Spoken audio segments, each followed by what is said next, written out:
Hello tout le monde, bienvenue dans cette nouvelle vidéo. Vous avez été nombreux sur Instagram à me demander quelle moyenne il fallait pour entrer en école de commerce. C'est pour ça qu'aujourd'hui, je vous ai regroupé plein de sources en ligne pour justement vous aider là-dedans et vous dire un peu quelle note il faut en fonction des écoles. J'espère que ça vous sera hyper utile. Et d'ailleurs, si ce genre de contenu vous intéresse, n'hésitez pas à vous abonner. Je traite de tout ce qui est avant, pendant et après les études, donc ça m'aiderait vraiment énormément.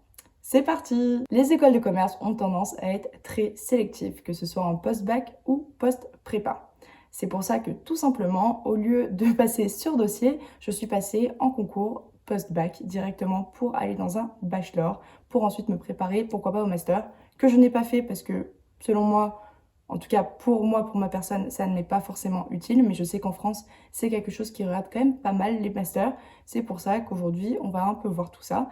Et d'ailleurs, en regroupant un peu tout ce que j'ai pu trouver, je vois qu'en moyenne, les étudiants qui passent sur dossier en grande école de commerce, que ce soit post-prépa ou post-bac, ont environ 15,18 au bac. Voilà. Moi, personnellement, je suis passée au rattrapage. Donc, c'est une moyenne qui est vraiment loin de moi. Mais voilà, bon, on va aller un peu plus dans le détail de suite. Pour le top 5 des écoles qui sont HEC, ESSEC, ESCP, EM Lyon et EDEC.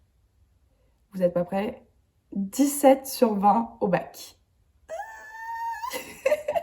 Donc ouais, c'est des écoles vraiment très très sélectives. Moi, j'ai été en post-bac, donc en BBA à l'EDEC, et c'est vrai que c'est assez dur de passer en master.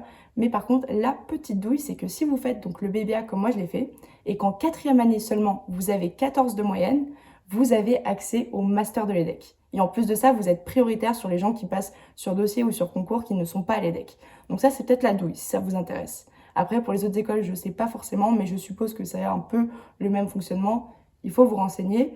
Mais c'est vrai que pour l'EDEC, c'est quand même assez bénéfique parce que moi, 17 sur 20 au bac, c'est quelque chose que je pense que je n'aurais jamais pu avoir. Même 17 sur 20 en cours, j'aurais beau travailler autant que je veux, je pense que je ne les aurais jamais eu.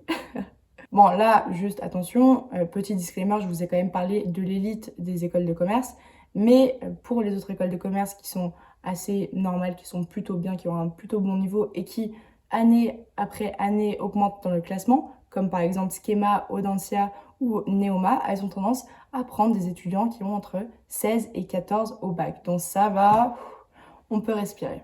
Donc voilà, ces écoles étaient dans le top 15. Après, pour quelques autres écoles du top 15 comme Montpellier Business School et Excelia Business School, on est plus autour du 15, 15,2 de moyenne au bac. Donc ça, c'était pour les programmes grande école. Donc on rentre directement en master, master 1. Par contre, pour les écoles post-bac, comme par exemple l'IESEG, donc c'est une des premières écoles post-bac d'ailleurs, on va être autour du 15,87. 96, ce qui est un peu moins. Après, l'ESCA, c'est 15-15. L'EM LV et l'EM Normandie ont une moyenne d'environ 14,7, 14,9.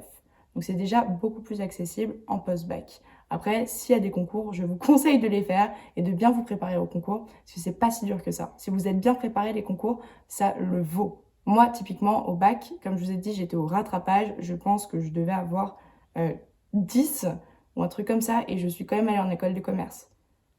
Et j'ai tenu mes 4 années de BBA, je les ai faites jusqu'au bout, je n'ai pas redoublé, j'ai pas lâché mes études. Aujourd'hui, j'ai un CDI, donc franchement, je vous donne de l'espoir. Pensez pas que c'est des notes comme ça exorbitantes qui vont le jouer pour vous. Non, tentez toutes vos chances et surtout, ne vous laissez surtout pas freiner par ça. Ensuite, pour les autres établissements comme l'ESDES, l'ISG, l'IDRAC, Brest Business School et EBS, ou encore l'ISTEC, donc ils demandent des moyennes au bac qui se situent entre 14 et certaines 12. Donc voilà, c'est hyper accessible. Après, c'est vrai qu'en France, ils ont tendance à regarder le petit cachet sur le CV. Donc si vous avez EDEC, ESSEC, c'est vraiment hyper top. Après les autres, je pense qu'il y a beaucoup moins de connaissances à leur sujet vu qu'on n'entend pas trop parler, étant donné qu'elles ne sont pas forcément dans le top 15. Moi, ce que je vous conseille, c'est quand même d'aller dans le top 15. Après, évidemment, ça a un coût. Moi, j'ai fait un prêt, parce que sinon, je n'aurais jamais pu non plus accéder à ce genre d'école. Mais voilà, si vous n'avez pas forcément les notes qu'il faut pour rentrer en école de commerce, je vous conseille vraiment, sincèrement, de passer par un concours. mais par contre, il faut être motivé et il faut être sérieux. Le concours, ça se prépare pas 2 jours à l'avance. Moi, typiquement, j'ai fait une prépa, la prépa hors l'homme. Ça coûte aussi de l'argent, évidemment. Même pour faire le concours, ça coûte de l'argent. Mais si vous êtes motivé, si c'est un investissement pour vous, que vous êtes sûr que derrière, vous allez avoir des portes que vous allez pouvoir vous ouvrir vous-même en travaillant, eh bien, je vous invite à vraiment faire ça. Il ne faut pas se démotiver. C'est vrai qu'on est quand même sur un système assez élitiste en France, on va pas se mentir, mais c'est pas pour autant qu'on n'est pas là pour briser le plafond. D'accord? Bon, j'espère que ça vous a aidé. Si vous avez des questions, n'hésitez pas à me les envoyer ici sur YouTube ou sur Instagram. Je réponds à tout. Et sinon, on se dit à la prochaine fois. Bye!